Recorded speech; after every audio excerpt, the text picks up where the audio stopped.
शैतान किसी प्रकार का भी हो, चाहे वह बाहर का हो या अंदर का, हमारे नुकसान का ही कारण बनता है। यदि हम बाहर के शैतान को पराजित नहीं कर सकते तो आइए अंदर के शैतान को पराजित करें। मैं इस शब्द को अपने स्वार्थ के लिए नहीं, अपना नाम संसार में चमकाने के लिए नहीं कर रहा हूँ। ये परमपिता का आदेश है, इसलिए मैं इन शब्दों का प्रयोग मानव मात्र की भलाई के लिए, आत्म कल्याण हेतु कर रहा हूँ। आइए समझते हैं। ये आवाज़ तो बेशक इस शरीर से आप सभी तक पहुँच रही है, लेकिन वास्तव में वो भगवान का ही अनुसरण करते हैं, जो इस प्रकार के शब्दों को उजागर करते हैं और फिर उस शरीर से वह इंसान नहीं, सीधे भगवान ही अपनी संतान का मार्गदर्शन करते हैं। तो आइए इस प्रकार से सुनते हैं परमपिता की आवाज़।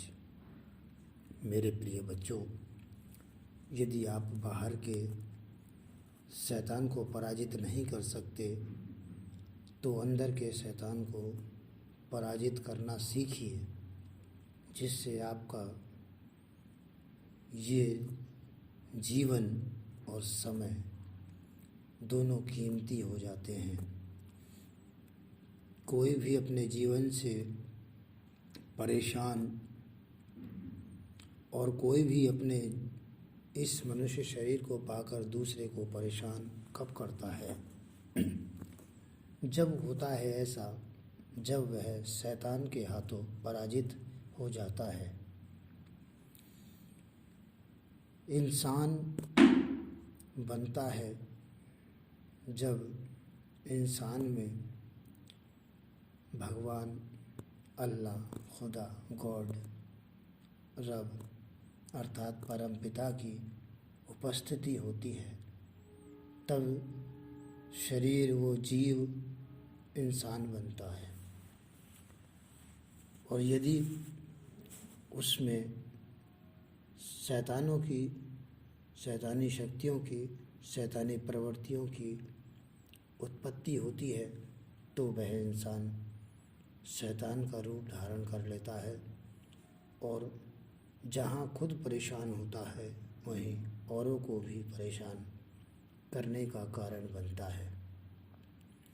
तो आइए अपने अंदर आ रहे विचारों से हम भांप लें, जांच लें, मार्गदर्शन कर लें अपना कि हमारे अंदर कौन आने वाला है। किस प्रकार से यदि हम किसी का बुरा करते हैं, यदि हम किसी के साथ झूठ, चुगली, बेईमानी ये सब करते हैं, लालच के वश किसी के साथ छल करते हैं, ठगी करते हैं, धोखा देते हैं,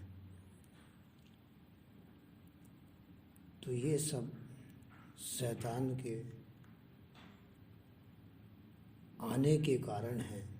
जिस प्रकार से कहते हैं कि किसी शरीर पर हवा आ जाती है और वह उसे अपने वश में कर लेती है, उसी प्रकार से ये शैतान भी एक हवा के माफिक होता है और ये प्रवेश हर प्रत्येक व्यक्ति में करना चाहता है। इसी प्रकार से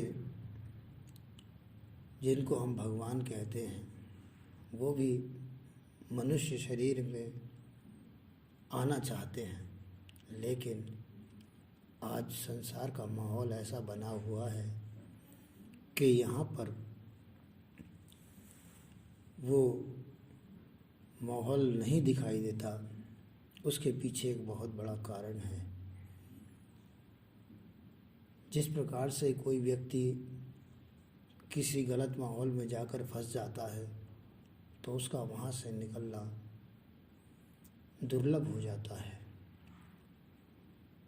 इसी प्रकार से जब कोई व्यक्ति अच्छी संगत में जाकर बैठ जाता है तो फिर वहाँ का रंग उस पर चढ़ने लगता है और वहाँ शैतान का आना कठिन हो जाता है। इसी प्रकार से इंसान तो केवल एक खाली कंप्यूटर की भांति है जिस पर सॉफ्टवेयर चढ़ाए जाते हैं। अब चाहे वह सॉफ्टवेयर शैतान का हो या भगवान का हो, तो अपने अंदर वो शैतान जो आता है उसको पराजित करने का तरीका ढूंढे, उसकी ताकत को बढ़ाएं जो उस शैतान को पराजित कर सके। और वो ताकत आप किस प्रकार से बढ़ाएंगे अपने अंदर, इसी को आज परमपिता आपको समझाना चाहते हैं। आइए समझते हैं। मान लीजिए कि आप किसी के साथ छल करने जा रहे हैं, किसी के साथ धोखा करने जा रहे हैं, झूठ बोलने जा रहे हैं, किसी के साथ बुरा करने जा रहे हैं। जितनी भी किसी के दिल दुखाने वाले साधन हैं उनमें से कोई भी आप करने जा रहे हैं तो सबसे पहले ये सोच लीजिए कि आपके अंदर यदि नफ़रत किसी के प्रति हो गई है तो वह यह कार्य आपसे कराएगी। तो नफ़रत भी एक शैतानी शक्ति है। वो आपको 10 प्रकार के आइडिया देगी, अंदर ही अंदर सलाह देगी आपको, और आप उस सलाह को स्वीकार कर लेते हैं तो आप पराजित हो रहे हैं।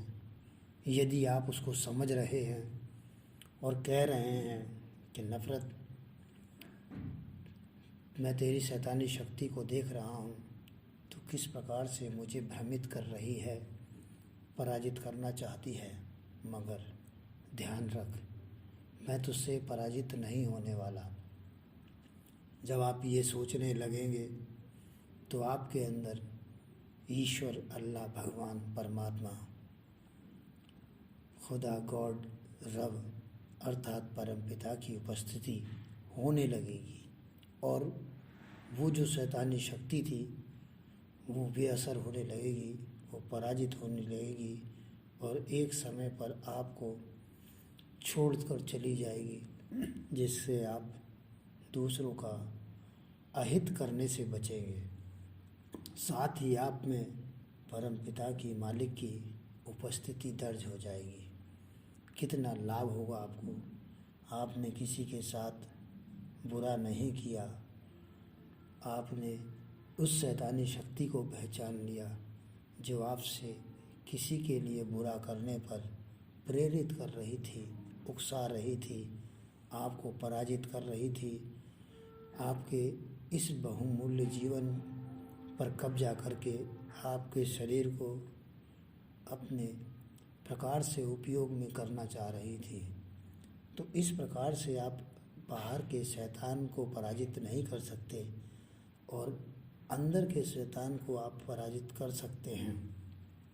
यदि इसी प्रकार से हम सभी अपने आप को समझने लगें, हमारे अंदर आने वाली शैतानी विचारधारा, शैतानी शक्तियों को समझकर उसको पराजित करने का यह तरीका अपना लें कि यह शैतानी शक्तियों, मैं समझ रहा हूँ कि आप मुझ पर किस प्रकार से कब्जा करना चाह रही हैं।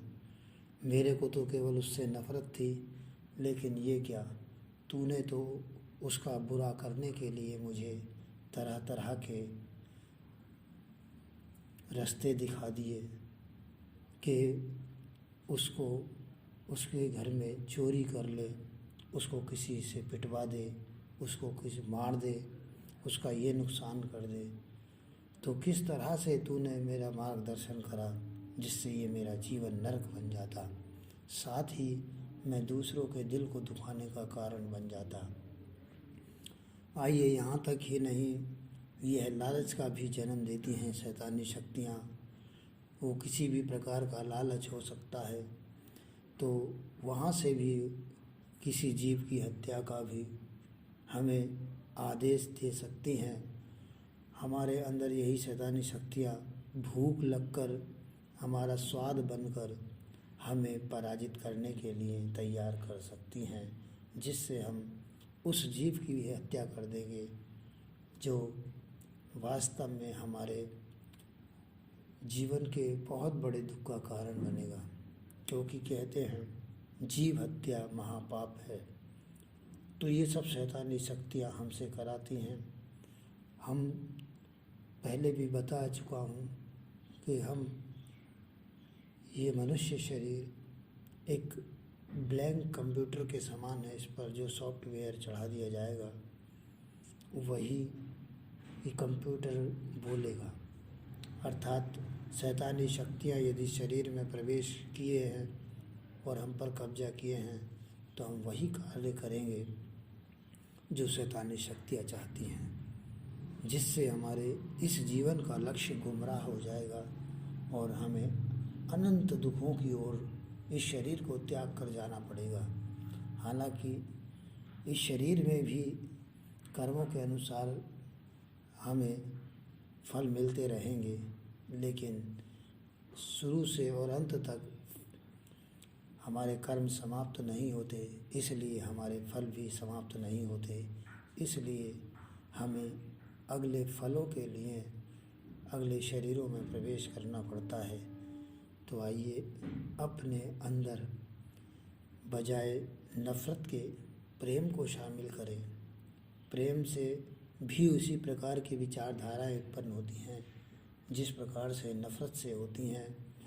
प्रेम में किसी के प्रति जब प्रेम होता है तो उसके लिए अच्छा करने की भावनाओं का जन्म होता है कि मैं उसको ये दूँ, मैं उसको ये दूँ। वो फिर दुख नहीं देता। तो वहीं भगवान की उपस्थिति होती है। तो आइए, ये कुछ समय के उपरांत परमपिता के दिव्य संदेशों की फिर आप सभी तक वापसी हुई है, क्योंकि ये संसार का माहौल नफ़रतों से घिरता चला जा रहा है। यहाँ से संसार से जो भी जीव शरीर त्याग कर जा रहा है वह अपने कर्मों के अनुसार फलों को प्राप्त कर रहा है। अर्थात कर्म की लेखी उसको भोगनी पड़ रही है और इसी के आधार पर आज संसार की जो अवस्था बनती चली जा रही है वो वास्तव में दयनीय है।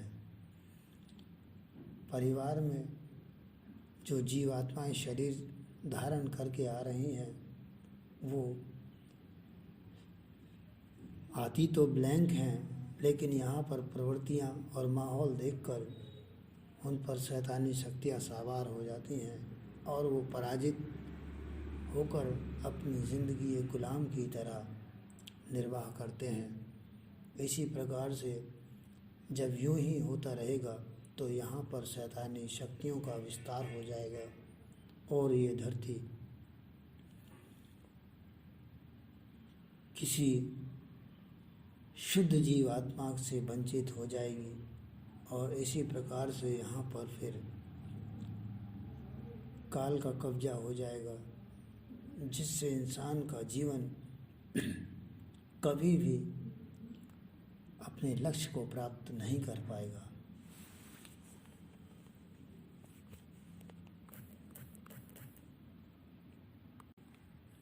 आज आवश्यकता है आपको अपने अंदर के माहौल को बदलने की, जिससे स्वतः ही संसार का माहौल बदल जाएगा और यहाँ फिर पुण्य जीवात्माओं का उदय होगा। एक बार फिर अब धरती पर राम राज्य स्थापित हो सकता है यदि हम आने वाले शैतानी विचारों, शैतानी शक्तियों को समझकर उसको बेअसर कर दें, उसको पराजित कर दें।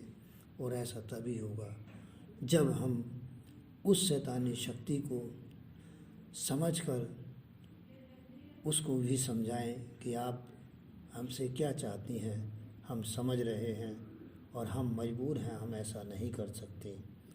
तभी से आपके अंदर परमपिता की उपस्थिति हो जाएगी और शैतानी शक्तियाँ पराजित होकर गुम हो जाएंगी, आपको पता भी नहीं चलेगा। ध्यान रहे, शैतानी शक्तियों का कोई रिश्तेदार नहीं होता, अर्थात शैतानी शक्तियाँ जिस इंसान पर अपना कब्जा कर लेती हैं वो जुआ भी खेलता है, वो शराब भी पीता है, वो नशे भी करता है, वो अपना बुरा भी करता है, वह दूसरे का बुरा भी करता है।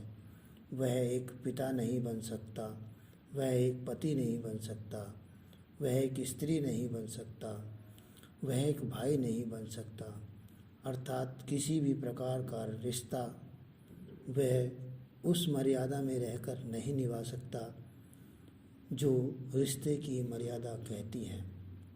इसलिए अपने आप को इन शैतानी शक्तियों से बचाने के लिए इनको समझिए कि आपने हम पर अपना कब्जा करके हम समझ पा रहे हैं कि हमारे जीवन को, हमारे शरीर को अपने वश में कर लिया है। इसलिए हम आपसे क्षमा चाहते हैं, आप हमें गुमराह ना कीजिए। हम अपने मालिक की इच्छा के अनुसार अपना जीवन व्यतीत करना चाहते हैं। तो शैतानी शक्तियों से आप लड़ नहीं सकते क्योंकि आप में वो शक्ति नहीं जो शैतानी शक्तियों का सामना कर आप शैतानी शक्तियों को पराजित कर दें। इन्हें भी बहुत ही प्रेम से, क्योंकि प्रेम में वो ताकत है कि शत्रु भी अपने बस में हो जाता है।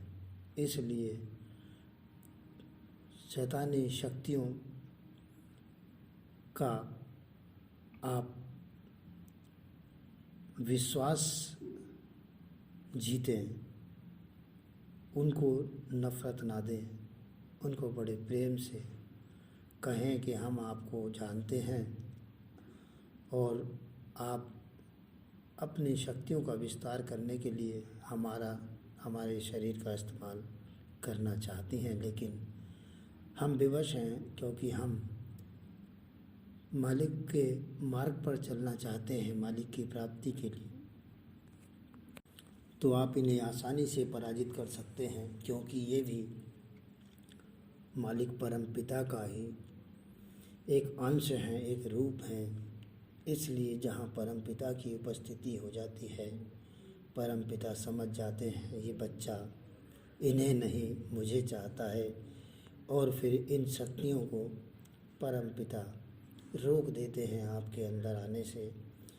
क्योंकि सबसे बड़ा हमारा जो कारण है शैतानों शक्तियों का हमें घेरने का, वो यही है कि हम वास्तविक रूप से परमपिता से दूर हैं, अल्लाह मालिक से दूर हैं, कभी याद नहीं करते, कभी प्रेम नहीं करते, और जो करते हैं उसमें वो भाव उत्पन्न नहीं होते कि हम परमपिता को इस प्रकार से समर्पित होते हों।